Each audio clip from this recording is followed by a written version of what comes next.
This BD World, I'm Syed Shabahat Ali and you're watching Fault Lines. If there is a war in our contemporary time that has killed more people, that has uprooted more people, that has caused most agony of the Second World War, it is the conflict of Syria. A conflict that has killed 500,000 people, that has thrown 90% population of this unfortunate country to less than $1 of income per day. That has affected 14.6 million people who do not have enough food to eat. The Syrian currency that was 700 pounds to a dollar in the beginning of 2022 is today 4,040 pounds to a dollar. And that means increasing hyperinflation, which is taking the purchasing power of people away.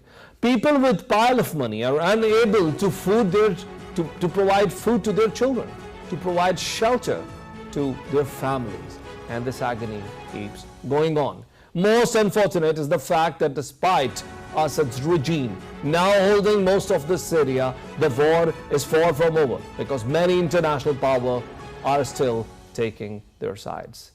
Our team has prepared a package. Watch the package before I bring my first guest to the program. Over the past decade, Syria's uprising-turned civil war has been littered with grave human rights violations that rights groups say could amount to war crimes. The fighting has subsided in many parts of war-torn country, but millions of Syrians, tormented by forced displacement, torture, and the disappearance of their loved ones, will wait for any semblance of justice. 11 years ago, the arrest and torture of a group of teenage boys in the city of the Deraa sparked a protest across Syria demanding democratic reform and the release of political prisoners. The mass protests soon turned into an all-out civil war, paving the way for the emergence of armed groups and foreign proxies. A new statistical analysis by UN Human Rights Office based on available data, more than 300,000 civilians were killed in Syria between March 1st, 2011, when country's civil war began, and the end of March 2021. UN High Commissioner for Human Rights Michelle Bachelet has said that conflict-related casualty figures in the report are not just a set of abstract numbers but represent individual human beings. The United Nations reported that Syria war has forcibly displaced 13.5 million people as refugees and internally displaced. That is more than two-thirds of Syria's population of around 18 million people. This large number of casualties points to the serious failure by the warring parties to respect international humanitarian law on the protection of civilians. Ladies and gentlemen, to talk about the Syrian crisis, often people are invited from other parts of the world. In our today's program, we have invited two of our guests, which I'll bring one by one, from Syria, and one of our guests is an expert of Middle East. To join me in the studio, I have the honor of having again Mr. Ahmed Zaki, who is a famous expert of Middle East and often appears in my program. And to join me from Syria, I have Mr. Mohammed Hassan. He's a freelance journalist based in Kamsle, Syria. Mohammed Hassan, I welcome you to the program. Thank you so much for the invitation. Mohammed Hassan, I'm starting from you, and please try to be brief on this one. Eventually, or in the beginning, it started as a protest against Assad's regime, and soon the events twisted in something that has become one of the most formidable civil wars of our modern times. Can it rightly be called a civil war? Because many parties, many international powers are taking different sides in this equation. The revolution or the war, civilian war, started in Syria before 11 years. From 11 years, you can say the structure in Syria, all the structures destroyed. The war didn't stop, never. For example, now I am in Kamishli. This area is controlled by the Kurdish forces.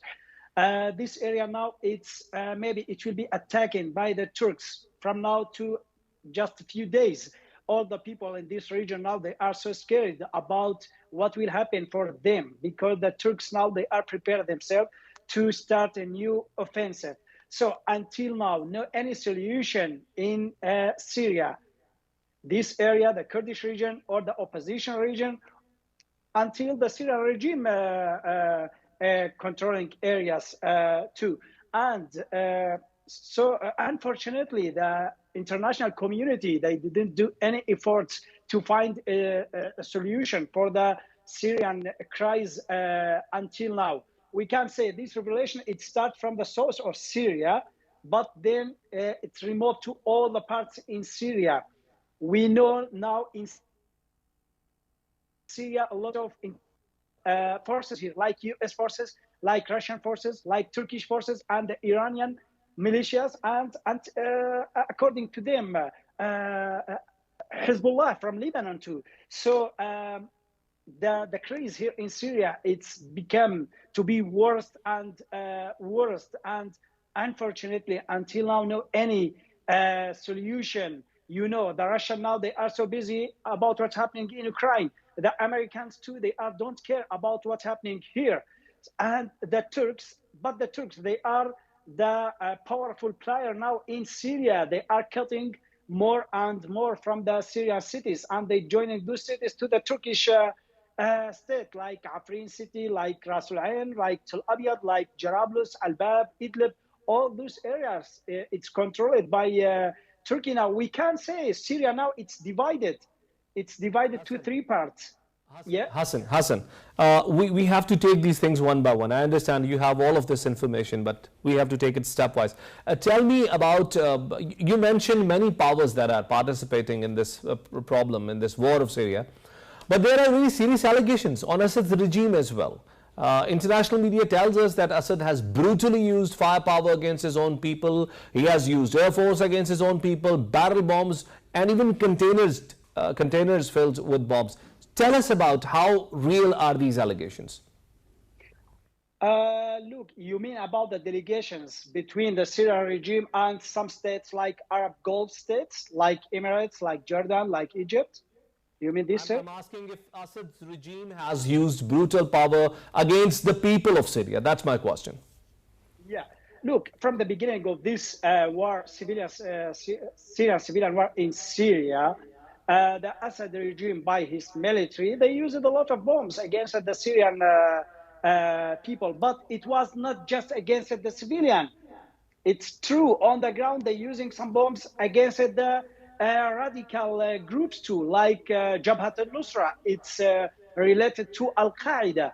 And they using some powerful against the ISIS to Daesh in some areas like Palmyra Desert, and some other areas like Deir ez-Zor.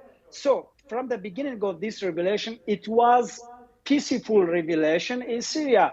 But then when those radical groups, we can call it Islamic groups or radical groups, when they came to Syria, like from all the world, like from Afghanistan, from Europe, from all the world, when they came to Syria, this revelation, it became to be a military revelation, because all those parts, they are using weapons. All of the parts, they are using the weapons against the civilian. The situation now, it's like this. We know what's happening in Idlib. It's controlling by Hayat Tahrir al-Sham or Jabhat al-Nusra. And Jabhat al-Nusra, it's like a terrorist group on the list of US and international community. So about al-Assad regime, using a lot of bombs against the civilian people in countryside of Damascus, like Douma, and in other parts like Homs, like Dar'a. But in the last 4 years, the situation in Syria, it's more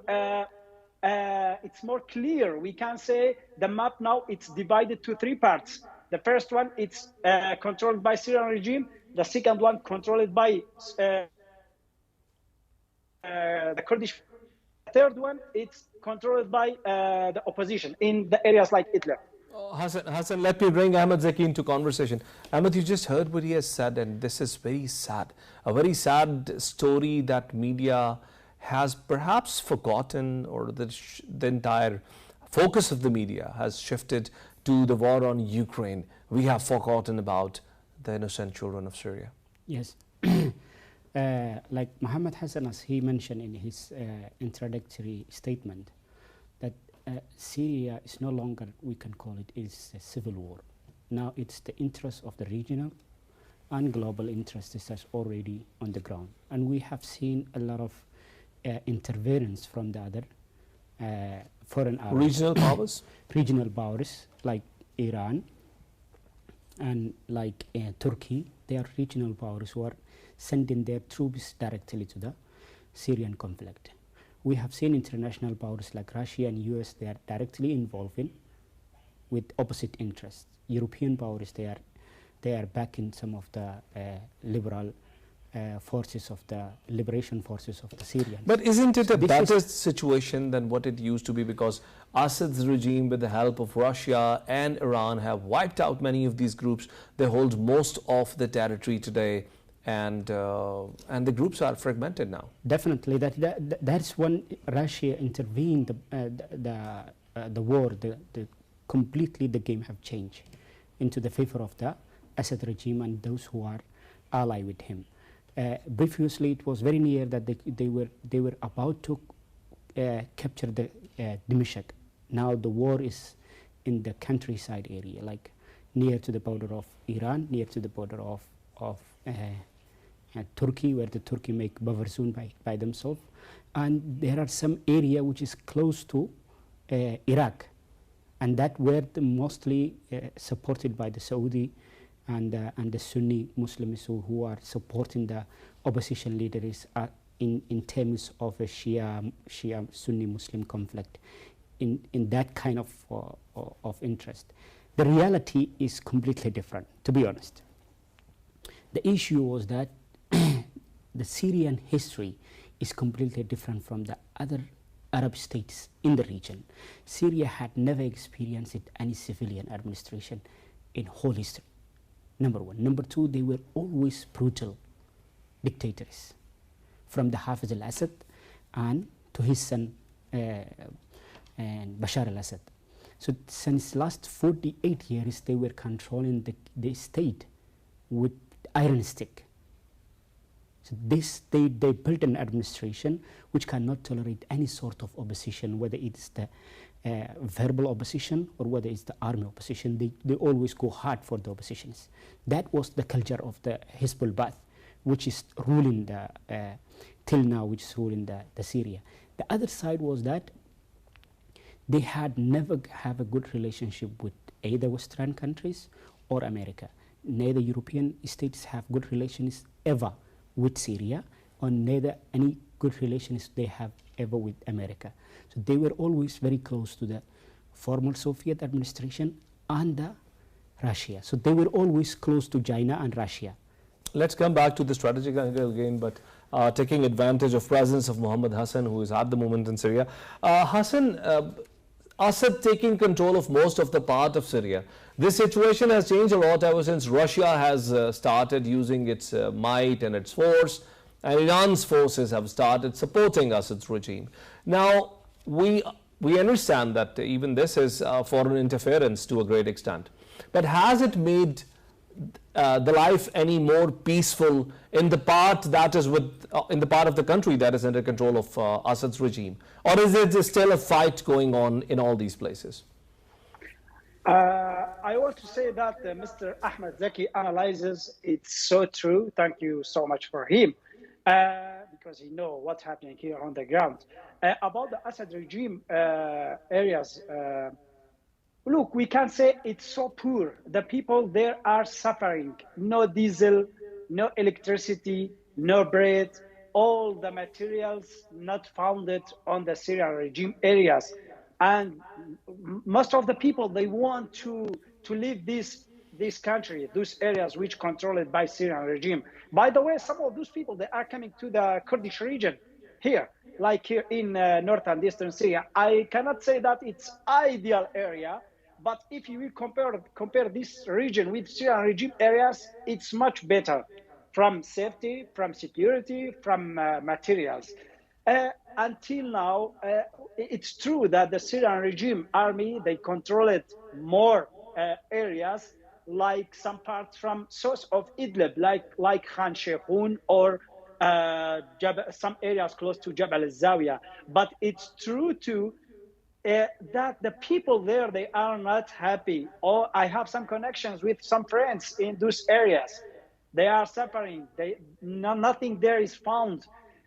Much of them, they are coming by smugglers. Some of them coming to these areas, another going to Lebanon or to Jordan or to Turkey. They want to make a new life for them, because it's 11 years and until now no solution for the crisis here in Syria. So if you will compare this region, this part from Syria, which controlled by Syrian regime, with Kurdish region or opposition region, those two areas, opposition and Kurds, it's much better from Syrian regime areas. And it's true too that the Russian and Iranian, they are until now founding and supporting Syrian regime, but until this support, but it's not enough for Syrian regime, because the people, they lost to trust with this regime, you know, because they killed thousands of people, thousands of them, they are still hidden in prisons, or they killed them, hanged them. Nothing is clear until now. And the Arab countries too, they don't trust with the Syrian regime. It's true that some countries like Emirates or Jordan or Algeria or Egypt, they want that Syrian regime will come back to the Arab community, but most of the countries, they don't accept this regime to come. Yesterday, it was like a meet in Lebanon. Most of the foreign ministers, like Saudian or like Qatar, they refused that the Syrian regime will come back again to the Arab community. So this is the situation I can talk it about now. Right, Hassan. Let me go back to Ahmed Zaki. Ahmed, as Hassan has pointed out, and I have the statistics here, so 22 million people have fled their home. Some 6.9 million are internally displaced. And 84% of the people who have left Syria already are in Lebanon, Jordan and Turkey. That is putting further strain on the resources of these countries as well. And as he brightly pointed out, all those who are left inside are still in, thinking about leaving the country and going outside. And one more thing that he pointed out, I want you to respond on that as well, is that in all the places where the government has taken guards, the economic problem has now become more haunting, the economic chaos, and as we were talking about the inflation as well. How do you see all of these developments together? It's human disaster that whatever we have seen in Syria, it have never seen I can remember for the history for the last 90 years since the end of the Second World War. Today we have never seen the human catastrophe that have taken place in Syria had ever happened to any other country in the world. Now world is focusing in Ukraine crisis. They experience it worse than that. The humanitarian, even they have been rejected from every country, including Muslim world, Western world, Arab world. The Syrian people have been rejected from every corner around the world. No help have been reached. To be honest, even the Western help which was coming through the United Nations, it's extremely not even covering 1% of the refugees. Just like Afghanistan. They close the doors of their countries when the people are running from the life-threatening situation, going through the mountains and through the harsh weather of the winter, and going through the harsh weather of rain and summer season. They were going barefooted with their children and family, migrating from Syria all the way to Europe just to have a safe place. All the doors have been closed in the name of the security, in the name of the checkpoint, whatever you call it, and even it arises inside the Europe and the Islamophobia issue. That is one point. Inside the Syrian crisis, there is no any administration, including the Syrian administration or foreign administration, who is trying to help the necessity of the people, even the water. As Mohammed Hassan was explaining, the lack of food is not came because people of Syria are not having the resources. The resources is there. It have been manipulated and abused because they use it for a weapon. Hassan, coming back to you, and I have just 1 minute to close this segment, so please try to be brief. Is it right that the economic impact of inflation or the problems that are related to economics are more haunting than war in the peaceful part of Syria today? Look, the economic situation here in Syria in total, it's so bad. We don't forget this year, no rain, so no wheat. Now the price of bread, it's basic material for all the people, it's so high. The price of diesel, it's so high. So the economic situation here, actually, it's so bad. Most of the people, they are suffering. Until this region too, this region, the Kurdish region, it's including all the oil and gas in Syria and all the wheat, but the prices are so high.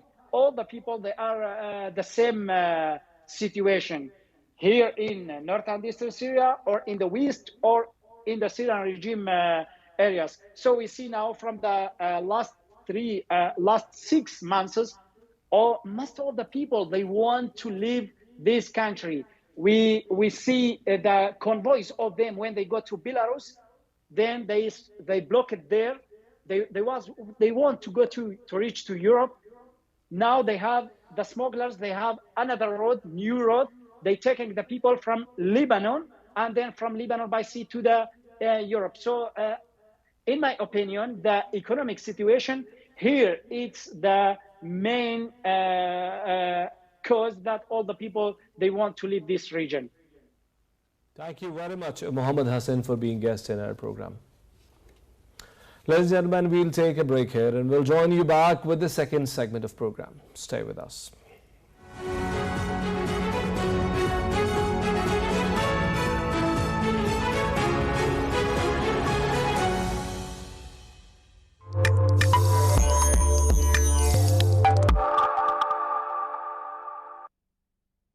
कुछ जुल्म थे देखे से एक आग लगी सीने में मिलकर जो बने थे ताकत जब मकसद था जीने में जब पास नजरिया था अपने फिर रोक सका ना कोई यूं पाकिस्तान बना था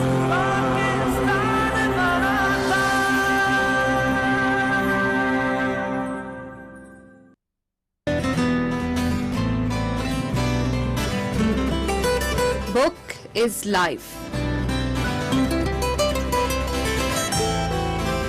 Book is hope. And book is light for the future.